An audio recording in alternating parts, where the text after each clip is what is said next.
गाबोन 15 मे 2025 गुलाघाट जिल्लानि उरियामखार रंजाली नगर जयन्तीफ्राव बिटिआरनि मानिनां गाहाय मावफुं सोद्रोमा मानगोनां प्रमद बर' बिथाङा नुजाफैगोन। बिथांजों लोगोसे काजिरङा लोकसभा समस्तिनि एमपि मानगोनां कामाख्या प्रसाद तासा आरो सुरुबथार समस्तिनि मानगोनां एमएलए बिश्वजित फुकन बिथां आरो बर' Kasari काउन्सिलनि deputy chief Romeo Narzary बिथांमोना बाहागो लाफैगोन आरो बाहाय बे ओनसोलाव थानाय बर' माहारियारि आफादफोर दुलाराय बर' फरायसा आफाद, बर' थुनलाइ आफाद, दुलाराय बर' आइजो अनसाय आफाद, खौसेथि बर' सुबुं आफाद, हारिमु आफादखौ लानानै जोंनि बर' खृष्टान, बाथौ,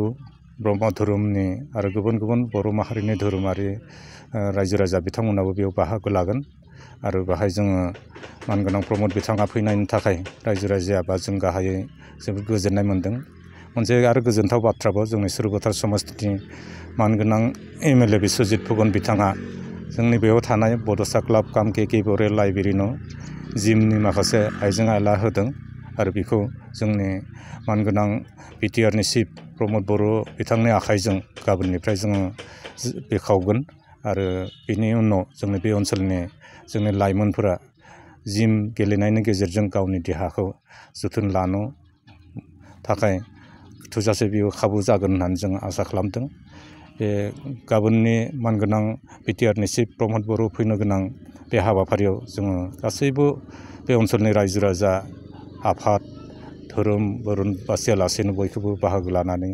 बाहाय जों फैनो थाखाय खावलायदों आरो बिनि थाखाय जोंनि नीलेश्वर ब्रह्म आरो बिनन्द बड'सा बिथांखौ गाहाय लिंथुमगिरि हिसाबै बिबान होनानै जोङो मोनसे बानजाय आफाद दानानै होनाय जादोंमोन आरो बिथांमोना दिनै गासैबो मावनो गोनां हाबाफारिफोरखौ मावनो हाजोब्बाय होननानै जों बुंनो नांगोन आरो बे हाबाफारियाव साफ्रोमबो बेक्तियानो जाहाथे फैनानै बिथांखौ माने बरायफैयो आरो गाजा गोमजा खालामफैयो जोंनि बर' हारिनि जोंनि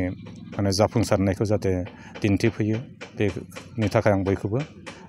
खावलायनाय जाबाय। मोनसे गोजोनथाव खौरां क'क्राझार सहरनि जेडी र'डजों नांजाबनाय सुदेमपुरी गांजेमा बाजाराव थानाय आइ आफा मेड लाइफ बिएम हस्पिटालाव बेराम सोखानो हानायनि गोबां खाबुफोर दं।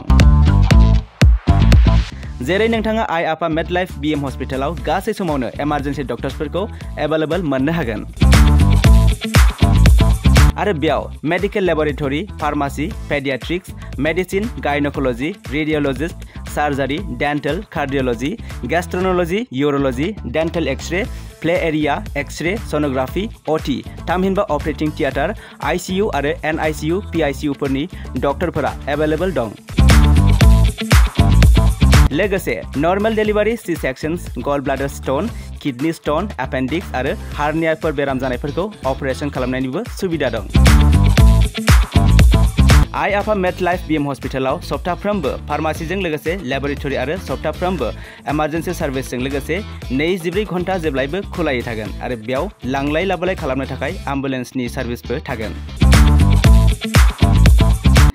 बेनिखायनो ओनसोलनि सुबुंफोरा बेराम आजारफोरजों भुगिनानै दंब्ला क'क्राझार सहरनि आइ आफा मेड लाइफ बिएम हस्पिटालाव फाहामथाय लाफैनो हागोन। लोगोसे नोंथाङा 9101655430 एबा 8822688026 बे जानबुं नम्बरनि गेजेरजों थोंजों कल खालामना आबुङै खौरां लाहरनो हागोन।